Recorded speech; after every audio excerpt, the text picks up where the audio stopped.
Assalamualaikum students, this is Kashif Anis. So in this lecture we are proceeding towards our next topic which is astronomical telescope. अब हम लोगों ने object को करीब से तो देख लिया बड़ा करके, अब दूर वाले ऑब्जेक्ट्स को बड़ा करना है तो ये काम हमारे लिए टेलीस्कोप करेगा। अब वही आसान सी पहले दो बातें समझें।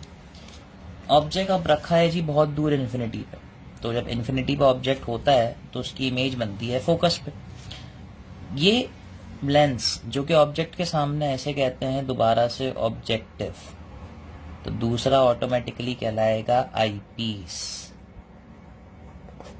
अच्छा, पहले हुआ ये था कि आपके पास जो मैंने डायग्राम आपको पहले दिखाई थी, जैसे कि ये डायग्राम, इसमें ऑब्जेक्टिव छोटा था, आईपीस बड़ा था।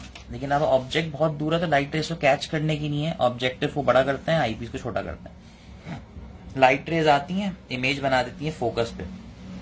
अच्छा, ये जो फोकस है ये होता है फोकस ऑफ ऑब्जेक्टिव, तो यहां से यहां तक जो है वो है focal length of objective, FO. उसके बाद जो है काम शुरू होता है आईपीस के फोकस का।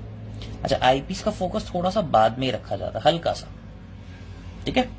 तो ये जब object with in the focal length आता है तो वो काम शुरू करता है। तो ऑब्जेक्ट जब with in the focal length आता है तो ये इमेज इस लेंस की नहीं फिर से वर्चुअल ऑब्जेक्ट की तरह से काम करती है। वही चीजें जो पहले से बनती हुई आ रही है आपके पास।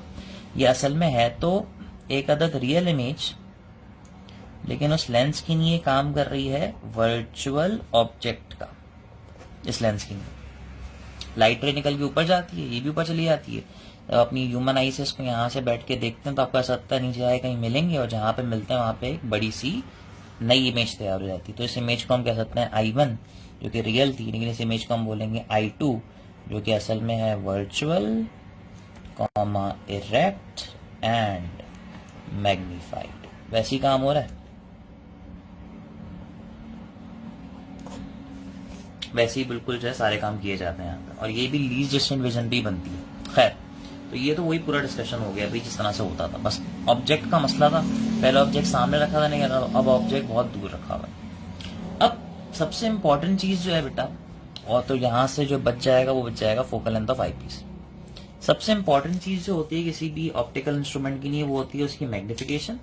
और एस्ट्रोनॉमिकल टेलीस्कोप की मैग्निफिकेशन बहुत आसान है, जो कि बराबर होती है focal length of objective upon focal length of eyepiece की, ठीक है। अच्छा, इसी तरह से इन लेंसेज के दरमियान का डिस्टेंस कहलाता है लेंथ ऑफ टेलीस्कोप। और बेटा ये जो लेंथ ऑफ टेलीस्कोप है ये बराबर होगी, पहले Q0 प्लस पी के बराबर थी, अब बराबर होगी एफओ और एफई के। तो लेंथ ऑफ टेलीस्कोप बराबर होती है focal length of objective plus focal length of eyepiece के, ठीक है जी। तो इस तरीके से काम हमारे पास किया जाता है। खैर, लेकिन इस टेलीस्कोप की खराबी है कि यहां से देखने पर सीधी चीज भी आपको उल्टी दिखेगी, इन्वर्टेड इमेज है। लेकिन अगर इस डिफेक्ट को हमें दूर करना तो हमारे पास एक नई टेलीस्कोप है जिसका नाम है गैलीलियन टेलीस्कोप। खैर, इसको मुझे इतना डिटेल में नहीं पढ़ना, लेकिन मैं आपको उसकी वर्किंग समझा देता हूँ। गैलीलियन टेलीस्कोप में ऑब्जेक्टिव एक आईपीस होता है, लेकिन ऑब्जेक्टिव होता है कॉनकेव लेंस, कॉन्वेक्स लेंस, और ये होता है कॉनकेव लेंस। लाइट रेज आती हैं, डाइवर्ज होकर यहाँ मिल जाती हैं, फिर यहाँ से जो लाइट रेज निकलती हैं उन्हें ये लेंस, ये देखें डॉटेड लाइंस नजर आ रही हैं, ये डाइवर्ज कर देता है। जब अपनी ह्यूमन आई यहाँ पे रख के देखते हैं तो दूर जाते हुए आपको ऐसा लगता है कोई इमेज बनती हुई नजर आ रही है, और यहाँ पर इस उल्टे ऑब्जेक्ट की क्या तैयार हो जाती है, जाते हुए कहीं सीधी सी एक वर्चुअल इमेज। ये बहुत ही इन्फिनिटी पर बनती है लेकिन आपको दिखती है। तो यहाँ पे आपको उल्टी चीज भी सीधी चीज सीधी ही नजर आती है। लेकिन अगर यही काम आपको और बेहतर तरीके से कराना तो आपके सामने हाजिर है टेरेस्ट्रियल टेलीस्कोप। टेरेस्ट्रियल टेलीस्कोप में ये ऑब्जेक्टिव होता है, ये आईपीस होता ही है। लाइट रेज आती हैं, कन्वर्ज होकर फोकस पे इमेज बनाती हैं, ठीक है। ये फोकस होता है फर्स्ट लेंस का, तो उसको मैं F1 कह देता हूँ। अच्छा, जहां पे फर्स्ट लेंस का फोकस होता है वहीं पे सेकंड लेंस का सेंटर ऑफ कर्वेचर होता है। ये इस तरह से किया जाता है कि यहां से लाइट रेज निकले और इसी के सेंटर ऑफ कर्वेचर पे इमेज बनाते हैं, ठीक है। बस मसला ये होगा, ये जो सेंट्रल लेंस है ना, इसका नाम ही असल में होता है इरेक्टिंग लेंस।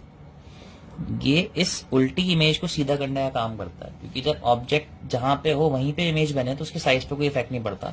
ये इमेज को पलटने के बाद के साइज पे कोई इफेक्ट नहीं डालता। अच्छा, अब जब ये इमेज बन जाती है अपने सेंटर ऑफ कर्वेचर पे, तो अब काम शुरू होता है आईपीस का। आईपीस को जानबूझ के थोड़ा सा करीब ले आता है ताकि उसके फोकस के अंदर ही काम हो, वो डाइवर्ज करे माइक्रोस्कोप की तरह और लाइट रेज मिलकर एक सीधी सी इमेज बना दे। तो इस तरीके से सारे काम जो है किए जाते हैं, ठीक है जी। तो यहाँ पे ही सारे काम जो है होते हैं।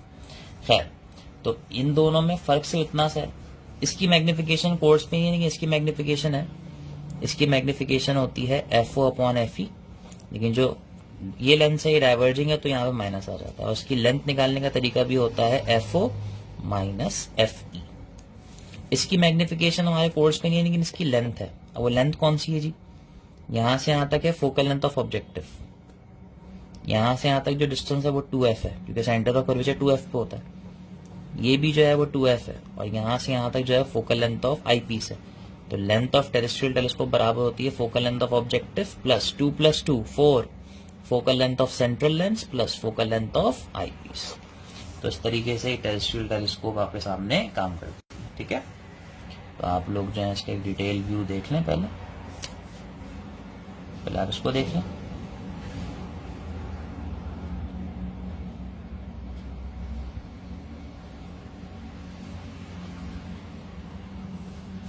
फिर आप जो है इसको देखें।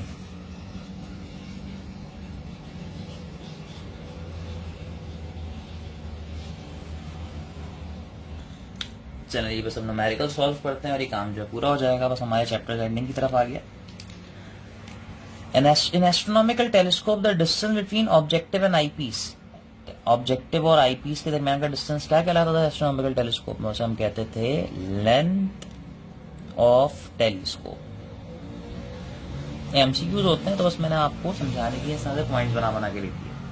अच्छा जी, लेंथ ऑफ गैलीलियन टेलीस्कोप क्या होती थी, वो बराबर होती थी FO माइनस FE के। तो जहां पर भी ऑप्शन आएगा वहां पे इसको टिक कर सकते हैं। ये आया जी न्यूमेरिकल।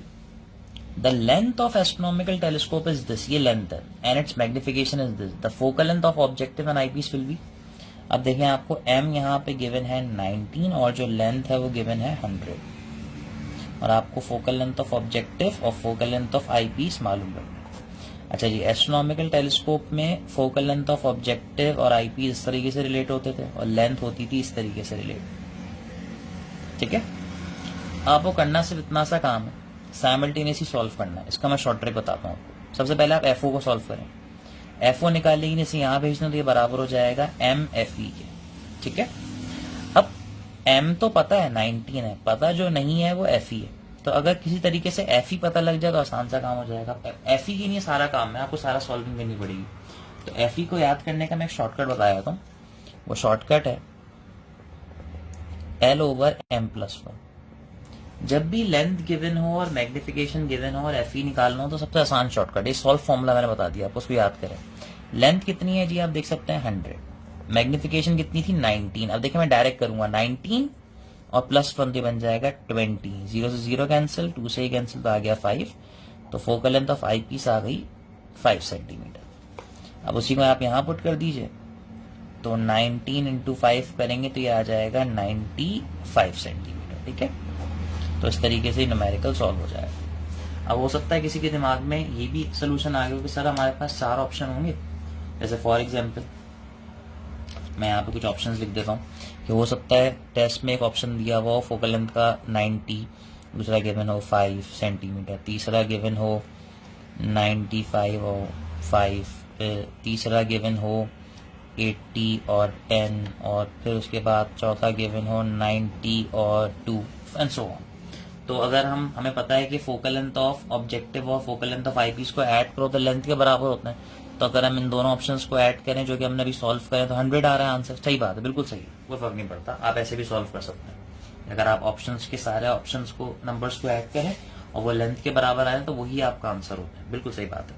लेकिन अगर कभी कभार ऐसा होता है, देखो फॉर एग्जाम्पल मैं इसको इस तरीके से चेंज कर दूं, अब देखें ऐसे 2 ऑप्शंस आ गए, इनको ऐड करने पे 100 आता है। तो ये इस तरह से टेस्ट में जानबूझ के ट्रिक्स रखी जाती हैं ताकि आपको सॉल्व भी करना पड़े, तो उस वक्त में आपको इस तरीके से सोल्यूशन करना पड़ेगा। तो खैर आप इसको देखें, कॉपी करें, आंसर ही दोनों आ चुके हैं आपके सामने। So now our last topic is lens combination. Lens combination होता है जी जब आप लोग मल्टीपल लेंसेस को एक दूसरे के आमने सामने प्लेस करते हैं। ये है lens 1 and this is lens 2। इसकी फोकल लेंथ हम फिक्स कर देते हैं f1, इसकी फोकल लेंथ हम फिक्स कर देते हैं f2। अब देखें जी असल में हो क्या रहा है, इन वैल्यूज को छोड़ दीजिएगा। अगर आप सपोज करें कि भी ये एक लेंस है तो लाइट रे देखें सीधी गई, यहां मिली और ये बन गई ऑब्जेक्ट की इमेज।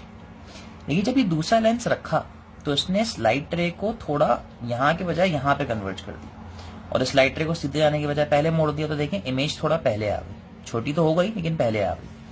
अगर आप एक और लेंस रख देते और पहले आती जाएगी, ऐसा होगा। तो असल में होता ये, जब भी हमें अपनी डिजायर्ड फोकल लेंथ निकालनी हो ना तो हम लेंस कॉम्बिनेशन रखते हैं। इसकी सबसे सिंपल सी एग्जांपल है, जब आप लोग आई टेस्ट कराने जाते हैं तो आई टेस्ट कराते हुए आप सबने देखा है एक बड़ा खौफनाक सा चश्मा आपको पहनाते हैं और उसके ऊपर मल्टीपल लेंस रख के देखते हैं और आपसे एक लेटर पढ़वाते हैं कि आप देखेंगे आपको कौन से लेंस रखने पर बिल्कुल क्लियर नजर आता है, ठीक है। तो असल में वो फोकल लेंथ के लेंसेज होते हैं। अगर फॉर एग्जाम्पल मार्केट में अवेलेबल है 2 सेंटीमीटर फोकल लेंथ का लेंस, 1 सेंटीमीटर फोकल लेंथ का लेंस, ठीक है, और let's suppose 5 centimetre focal length का लेंस। अब किसी की जो ह्यूमन आई है उसके अंदर जो थोड़ा सा डिफ्लेक्शन आ गया, आपकी आंख की आई साइड खराब हो गई और आपको रिक्वायर्ड था 3 सेंटीमीटर की फोकल लेंथ का लेंस, तो ये तो मार्केट में मिलेगा ही नहीं। तो करते क्या है, वो 2 सेंटीमीटर का लेंस और 1 सेंटीमीटर का लेंस साथ रख देते हैं और 3 सेंटीमीटर का लेंस बना देते, समझाने की नहीं। इसी तरह अगर 7 का चाहिए हो तो वो इन दोनों को साथ रख देंगे। यही काम होता है लेंस कॉम्बिनेशन को रखने का। तो लेंस कॉम्बिनेशन को जब आप मिला के रखते हैं तो इनके मिलने के बाद ये बिल्कुल सिंगल लेंस की तरह बिहेव करते हैं, यानी कि जब 2 लेंसेस को साथ साथ प्लेस करा जाता है तो ये बिल्कुल एक लेंस की तरह बिहेव कर देते हैं। इनकी फोकल लेंथ f1 f2 होती है और इसकी जो फोकल लेंथ है वो f होती है, लेकिन इसकी f इस f1 f2 के बराबर होती है। यानी कहने का मकसद ये है कि जो काम ये दोनों लेंसेज मिलकर करते हैं वो काम ये एक लेंस अकेले कर लेता है। तो इसकी जो फोकल लेंथ है उसको निकालने का एक फॉर्मूला होता है। जब भी आपको कंबाइंड फोकल लेंथ निकालनी हो तो आपके पास जितने भी लेंसेज कॉम्बिनेशन में रखे हुए हैं उन सबकी फोकल लेंथ को 1/, करके ऐड कर दीजिए, आपके पास आंसर आ जाएगा। जितने भी लेंसेज हो उन सबकी फोकल लेंथ इस तरह 1/, होते होते ऐड हो जाती है। अच्छा जी, पावर हम लोग जानते हैं होती थी 1/f, तो इसी फॉर्मूले को मैं भी लिख सकता हूँ। कंबाइंड की power is equals to P1 plus P2 adding till Pn। तो इस तरीके से सारे जो काम है वो किए जाते हैं। सबसे इंपॉर्टेंट चीज हमेशा एक बात याद रखें, आपके पास अगर कन्वर्जिंग लेंस हो और डाइवर्जिंग लेंस हो तो एक बात का ख्याल रखिएगा, जब भी हम न्यूमेरिकल में देखेंगे, कन्वर्जिंग लेंस हो तो फोकल लेंथ हो या पावर हो दोनों ली जाती हैं पॉजिटिव, लेकिन डाइवर्जिंग लेंस हो तो फोकल लेंथ हो या पावर हो दोनों ली जाती हैं नेगेटिव। तो इस तरीके से बहुत ही आसान से एक छोटा सा टॉपिक जो है वो काम करता है। आप इसको पहले कॉपी करें, फिर बस हम इसके न्यूमेरिकल सॉल्व करते हैं और ये टॉपिक जो है अपनी एंडिंग की तरफ आ जाएगा। अच्छा जी, अब जो टॉपिक्स हैं जी वो कुछ इस तरीके से हैं कि 2 लेंसेज हैं और दोनों लेंसेज जो हैं जी वो पावर गिवन है उनकी 12 डायोप्टर एंड -2 डायोप्टर, यानी डाइवर्जिंग होगा ना। फोकल लेंथ ऑफ कॉम्बिनेशन निकाल ली। सबसे पहले तो पावर कंबाइंड पावर निकालते हैं, तो उसे फोकल लेंथ निकालेंगे। तो हमने पता है कंबाइंड पावर होती है P1 प्लस P2, 2 लेंसेज है ना, तो P1 तो गिवन है 12, लेकिन P2 गिवन है -2। तो सॉल्व करने पर जो P निकलेगा वो आएगा 10 डायोप्टर्स। अब मैंने आपको सिखाया था कि पावर बराबर होती है 100/f के, तो F बराबर हो जाएगा 100/P के, सेंटीमीटर में था ना, P की जगह पे आप रख देंगे क्या 10, कैंसिल कर दीजिए तो फोकल लेंथ आ जाएगी कितनी 10 सेंटीमीटर। ये आई है कंबाइंड फोकल लेंथ। तो इस तरीके से बहुत ही आसान सा न्यूमेरिकल सॉल्व हो जाएगा। आप इसे देखें, पहले कॉपी करें।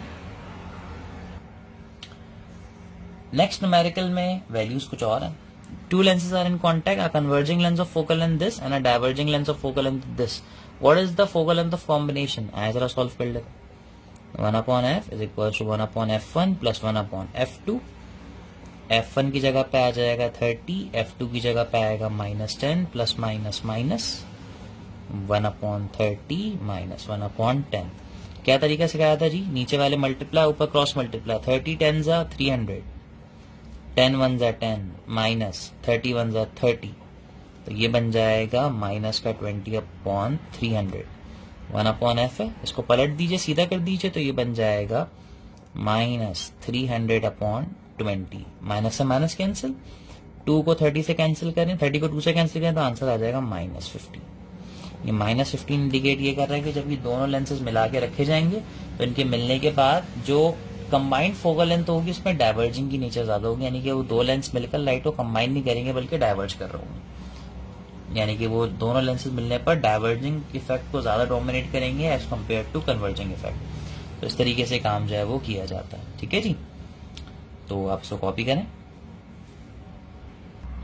अच्छा जी, आखिरी छोटी सी बात है, बस आपको बताता हुआ चलूँ, बस ये काम जो है खत्म हो चुका है। दो तरह की जी डिफेक्ट ऑफ लेंसेज होते हैं, इनका नाम होता है स्फेरिकल एबरेशन और क्रोमेटिक एबरेशन। दोनों में जो डिफेक्ट है वो असल में आता है इनकी साइड्स में। लेंस की जो साइड्स होती है ना बेटा, वो बहुत पतली होती हैं और लाइट के अंदर एक पार्टिकल है फोटोन। कहते हैं ना जब टीवी ज्यादा देखो तो आंखें खराब होती हैं, तो कैसे खराब होती है? एक तो जेनेटिक इफेक्ट होता है और एक बहुत ज्यादा देखने से जो डिफेक्ट आता है वो होता है। फोटोन एक पार्टिकल है, जब वो किसी मसल से लगातार टकराता है किसी सॉलिड चीज से तो वो उसको डैमेज करता है। जैसे अगर आप एक पत्थर पे पानी की बूंद गिराते हैं ना, तो शुरू में आपको लगेगा कि पत्थर पे पानी की बूंद क्या करेगी, लेकिन 2-3 साल बाद देखेंगे अगर वो कंटिन्यूसली गिर रही है तो वहां से इरोजन कर देती है थोड़ा सा, और थोड़ा सा पत्थर जो है रिमूव हो जाता है। इस तरीके से जब लाइट लगातार गिरती रहती है तो ये एजेस बहुत जल्दी खराब होता है। सेंट्रल सही रहता है, एजेस खराब हो जाते हैं। और ये जो डिस्टेंस है ना, इसे हम कहते हैं अपर्चर। तो आपने देखा होगा जब अपर्चर खराब होता है, इनकी साइड्स की बाउंड्रीज खराब होती हैं, तो लाइट रे एक जगह पे फोकस नहीं हो पाती। ये असल में प्रिज्म की तरह से काम करता है, फोकस करने की पावर खत्म हो जाती है, तो जो इमेज बनती है वो ब्लर सी बनती है। तो आपने देखा है डीएसएलआर जैसे लेंसेज में अपर्चर सेट करने का तरीका होता है। तो हम करते क्या, हम इस चीज को ब्लॉक कर देते हैं और सिर्फ इधर के हिस्से से लाइट पास होने देते हैं। इधर का हिस्सा सही काम करता है, वो लाइट रेस को बिल्कुल एक ही पॉइंट पर कन्वर्ट करता है। तो अगर आपके लेंस की कन्वर्जिंग पावर खराब हो जाए तो इसको कहते हैं स्फेरिकल एबरेशन। और सही करने का तरीका ये है कि आप साइड्स को ब्लॉक कर दें। यहाँ पर भी यही काम किया जाता है, वरना यहाँ पर हम ये काम भी कर सकते हैं कि हम इसमें होता पहले क्या, मैं समझाता हूँ। इसमें जो एजेस होते हैं ना वो प्रिज्म की तरह से बिहेव करने लगते हैं और वो लाइट रे को डाइवर्ज कर देते हैं, तो आपकी जो इमेज है वो कलरफुल बनती है। अक्सर आपने देखा होगा जो हेडलाइट्स होती हैं उसमें जो किनारे होते हैं वहां पर जो लाइट पड़ रही होती है वो रेनबो की तरह से डिस्प्ले हो रही होती है। क्यों? क्योंकि जो एजेस होते हैं वो खराब हो जाते हैं और वो लाइट रे को जो है प्रिज्म की तरह से काम करके डाइवर्ज कर देते हैं। इसे हम लोग कहते हैं क्रोमेटिक एबरेशन। इसको हल करने का तरीका होता है कि जिस लेंस के अंदर क्रोमेटिक एबरेशन है उसके सामने जो है एक कंबाइंड लेंस रखो। कंबाइंड लेंस मतलब जिसके अंदर कॉन्वेक्स और कॉनकेव दोनों का बिहेवियर हो, ताकि वो डाइवर्ज होने वाली लाइट रेस को मिलाकर दोबारा से एक सॉलिड लाइट रे की तरह निकाले। ये बाईफोकल लेंथ कहलाता है। अक्सर आपने देखा होगा कुछ लोग ऐसे लोग होते हैं जिनकी करीब और दूर की निगाह दोनों खराब होती है, तो उसमें आपने देखा ना बाईफोकल लेंथ होता है, हल्की सी लाइन नजर आती है। ये उसी लेंस को यहाँ पे प्लेस कर देते हैं ताकि इस लेंस का जो क्रोमेटिक एबरेशन का डिफेक्ट है वो खत्म हो जाए। तो बस ये दो डिफेक्ट्स रह गए थे बताने, तो मैंने एक्सप्लेन कर दिए। और यहाँ पर आते आते विद न्यूमेरिकल्स आपके पास ये टॉपिक जो है वो फ्रूटफुली एंड हो गया। थैंक यू जी, आप इसे कॉपी कर लें।